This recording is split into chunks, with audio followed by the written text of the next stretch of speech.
Hi, and welcome back to another Mageddo gaming video. So we had the Driftwood Tavern stream today. Well, what did they tell us? Well, really not a whole lot other than they're not going to talk about Mod 16. Well, we had the Yawning Portal teaser trailer. So are you saying that's not Mod 16?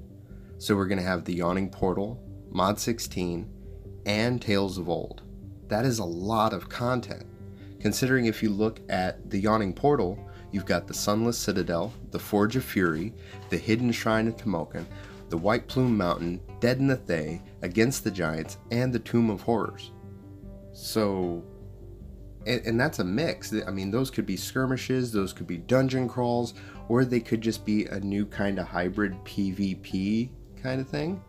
Because one of them, the Hidden Shrine of Tomokan, is actually kind of like a bit of a hunt with some puzzles, and you got to get to this end portion collecting a bunch of things as you go along, but you're kind of timed against yourself and other players.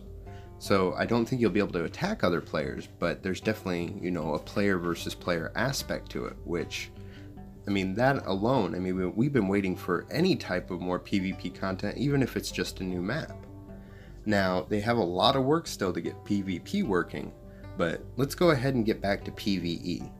So the way that the Tales of Old is set is just like every month or two, there's going to be rotation of a new dungeon. And we're going to have regular modules coming out. I mean, that's insane. That is a lot of stuff. I mean, heck, they're even working pretty hard. We got a new hotfix that just dropped, and you'll actually see that at the end of the video. It cuts me off right when I'm about to get to the end game boss. I mean, they're trying to make sure everybody can redeem all the stuff that they had from the Feast of Lanterns, you know, the issues that were coming about still from the Winter Festival. So they're working to fix a lot of issues to the live stream, though. One thing that Julia said that intrigued me, because there has been talk about a new class, and there's always talk about a new class, but it was always thought to be a bard.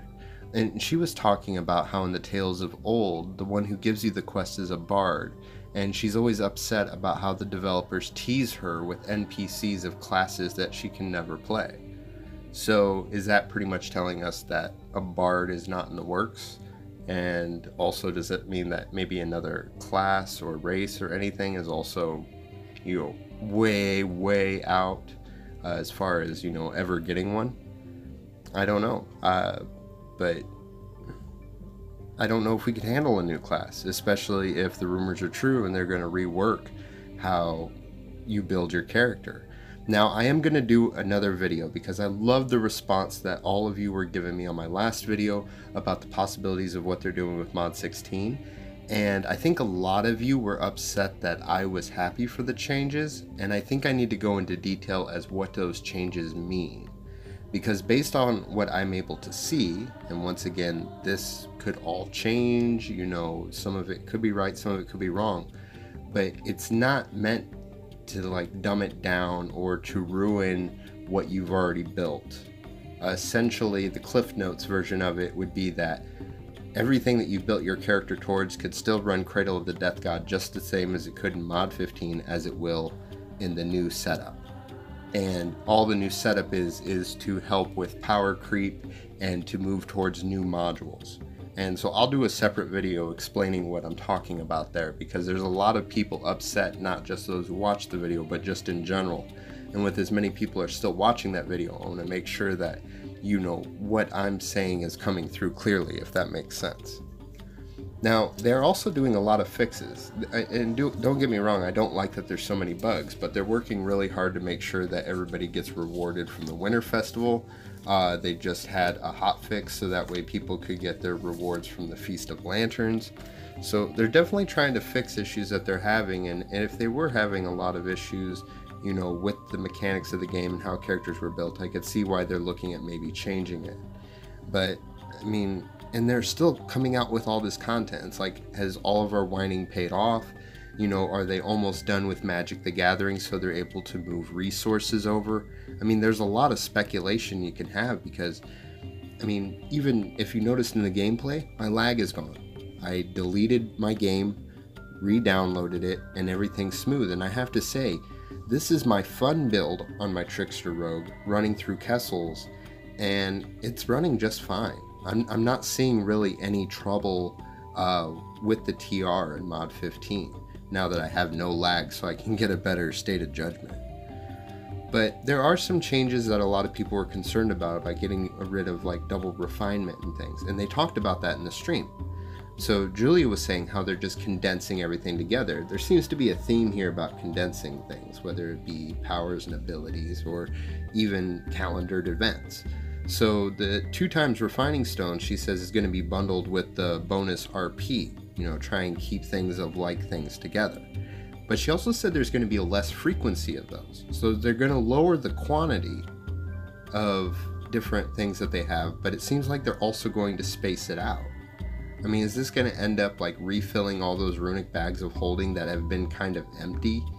Once we had the auto pickup come, we started filling up those bags again. So, I mean, is this a push to sell more bags in the future? We've been asking for more bag space.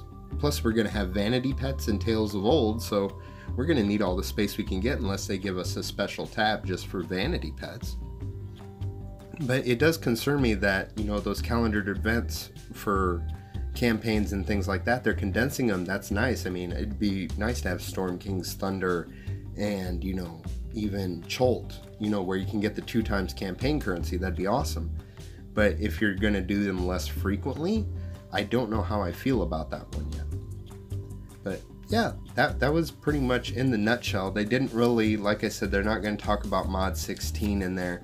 They didn't talk about any reworks, which you could speculate that maybe means that there's reworks involved in mod 16. As far as like, there were people asking about the Trickster Rogue reworks. So maybe they're not talking about it because that's something they're working on. I'm not too sure. But I'm going to keep my eyes and ears on social media and anything else that I can follow about tidbits for mod 16, and hopefully at some point they'll release the non-disclosure agreement so Callie Gold and the others that have been testing it can give us some insight on mod 16, because she said that the next stream for the Driftwood Tavern is not going to be for a couple weeks to around the 26th, and there's no announcement for mod 16, she said. So maybe they'll announce that there's going to be a time for announcement on the 26th, but as it stands right now, we're kind of left in the dark, just guessing at what could be coming our way. But with all this content coming out and these changes, you know what? I'll see you out there. Alright, here's that 10 seconds you get to stop that automatic play button, or you could click one of the 2 videos on here, or like, share, and subscribe. Thank you for watching.